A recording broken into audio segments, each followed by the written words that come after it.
Welcome to American Travel and Entertainment. This episode, we're exploring the Great Smoky Mountains National Park.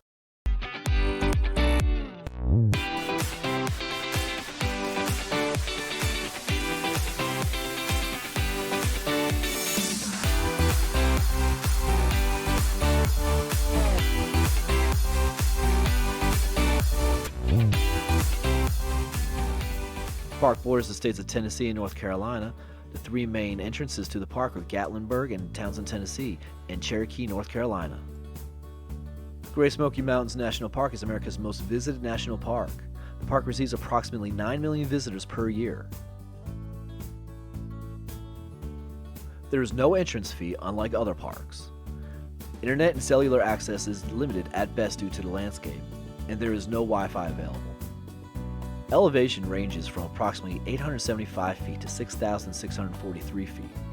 The landscape can drastically affect the local weather.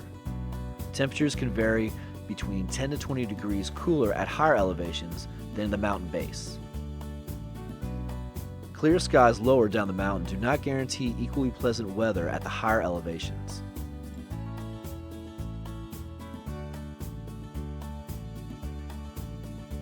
The park offers many activities for you to enjoy. The hardest part may be choosing which auto tour, trail, waterfall, overlook, or historic area to explore first.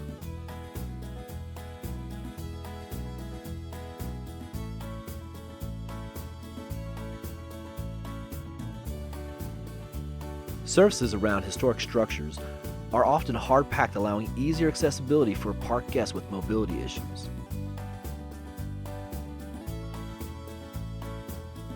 A significant portion of Smokies can be enjoyed from your vehicle and from accessible facilities.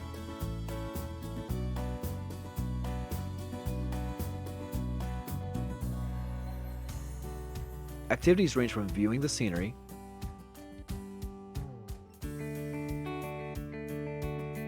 exploring, to learning about the history of the people who made a living from this wilderness.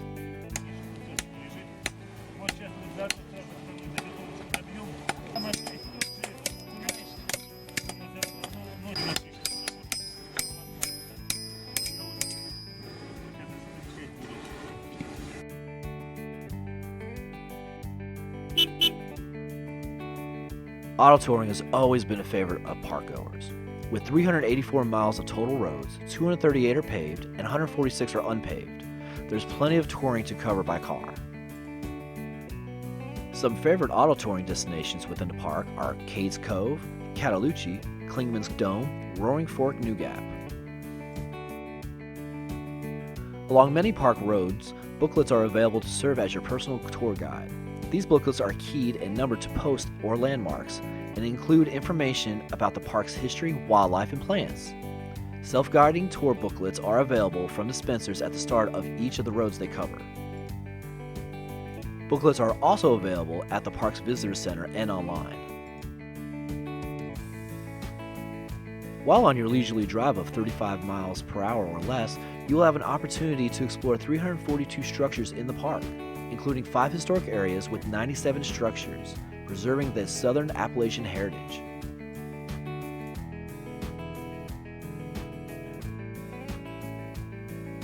The park experiences a beautiful autumn leaf season for several weeks, as early as mid-September at higher elevations. With the turning of yellow birch, American beech, mountain maple, hobblebush, and pin cherry, this fall foliage is a treat for the eyes.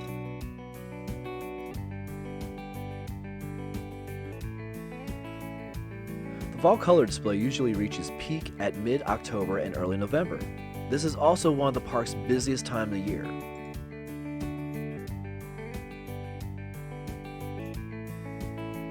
The Great Smoky Mountains National Park holds one of the best collections of log buildings in the eastern United States. Over 90 structures, ranging from houses, barns, outbuildings, churches, schools, and grist mills, just to name a few. All have been preserved and rehabilitated within the park. The best places to see them are at Cades Cove, Cataloochee, and along the Roaring Fork Motor Nature Trail.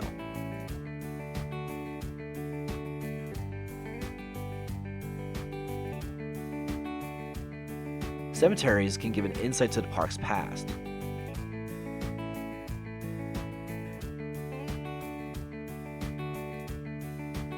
Cemeteries are important to linking the Great Smoky Mountains National Park with its rich historical legacy. Burial customs, religious beliefs, cultural and ethnic influences are relayed through the burial landscape.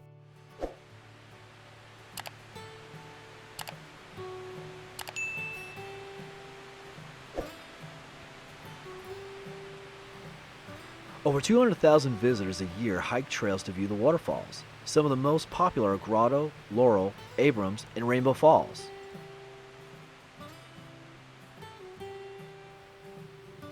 One of the more popular, Rainbow Falls, produces a rainbow in the fall's mist. This 80-foot-high waterfall rainbow is visible on sunny afternoons. During the winter months, an impressive ice formation builds around the falls.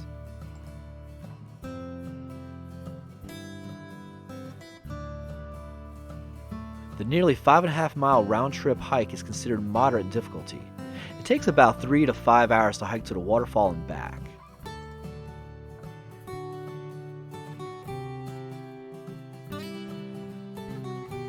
The valley provides some of the best wildlife viewing, including elk.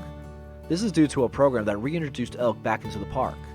The herd can now be seen regularly in the fields of the valley. The Cataloochee Valley is surrounded by 6,000-foot peaks, some of the most rugged mountains in the southeastern United States.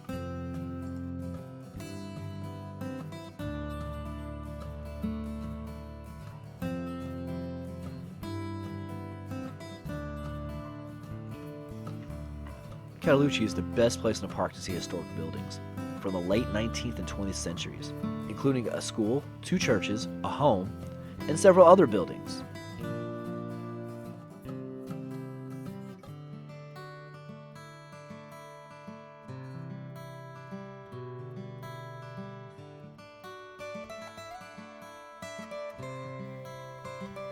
The Mingus Mill, built in 1886, is a historic grist mill that uses a water power turbine instead of a water wheel to power all the machinery in the building.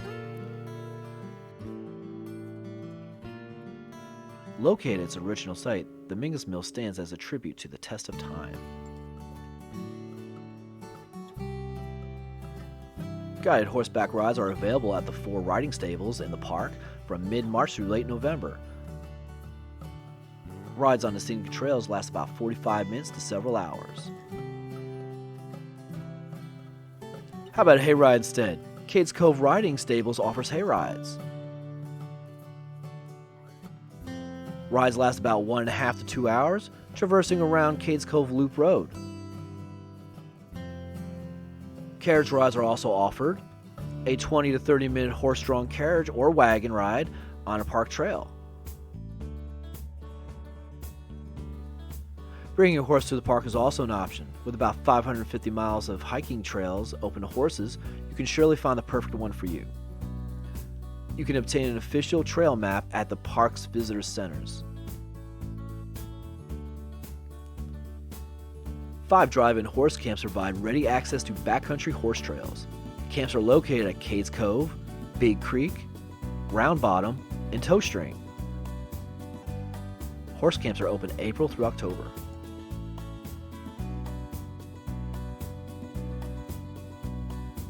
The Lecante Lodge is the only lodge within the park. The lodge is only accessible by foot. Hiking routes do vary between 5 to 8 miles. The lodge sits upon Mount Lecante, the park's 3rd highest peak, at an elevation of 6,593 feet.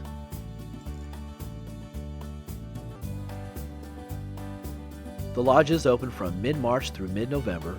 Advanced reservations are required to stay at the lodge.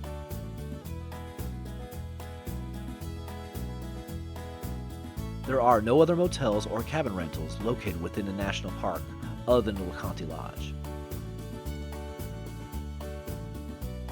Driving in the mountains presents new challenges for many drivers. Roads in the park are narrow and winding with blind curves and low shoulders. Speed limits are generally 35 miles per hour or less.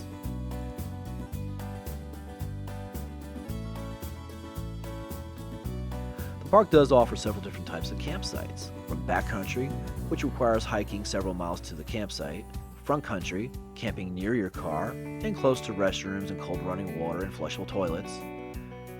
Each individual campsite has a fire grate and a picnic table.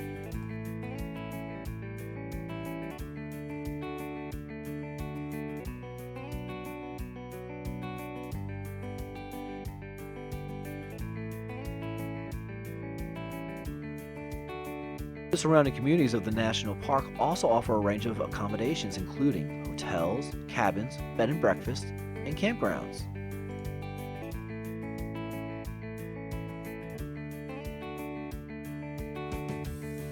And if you enjoyed this content, please hit the subscribe button, like the video, and hit the notification bell. And as always, thank you for watching.